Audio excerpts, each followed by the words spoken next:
සම්පත ගමේ නම සංගීත ලෝකෙට අරන් ගියපු ආදරණීය සම්පත මේ පාසල් භූමිය මේ විද්‍යාලයෙන් ඉගෙනගෙන රටද ලෝකෙට තමන්ගේ ගමේ නම අරන් ගියපු ඔයගොල්ලෝගේ ගමේ තරුවට දෙන්නකෝ ලෝභ නැතුව හොඳ ප්‍රසන්නාලයක් හැමෝම thank you ආශා කියන්නේ ඕනම රාග ඕනම ගීතයක් බොහොම අපූර්වට ගයන්න පුළුවන් දක්ෂ ගායන ශිල්පියෙක් රටට ඉන්න දක්ෂ ගායන ශිල්පියෙක්. ඒ නිසා මේ ආශාගේ හදේ ගහලා දෙන්නේ අර ඔගොල්ලෝ හැමදාම නටන සින්දු විතරයිනේ.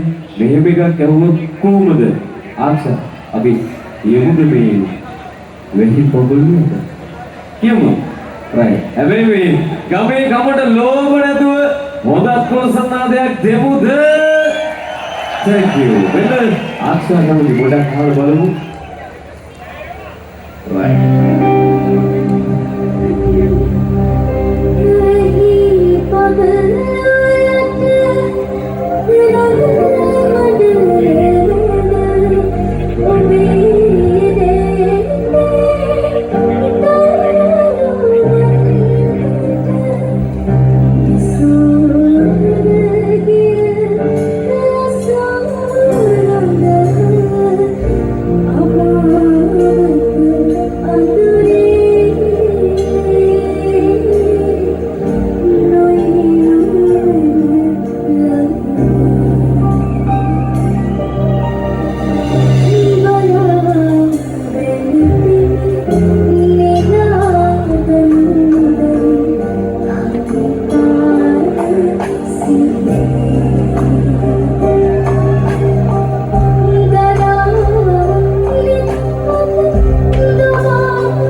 ප්‍රසන්නාදයක් දෙන්න ඒ තමයි ආක්ෂා චමුදෙන්ජලිනා.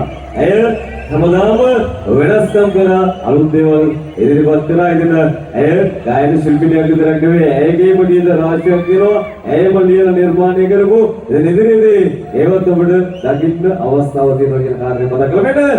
ගයන්නට හැපි සීසන් 2 ලයිව් කොන්සර්ට් ආදරණීය අධ්‍යක්ෂකේ ආක්ෂා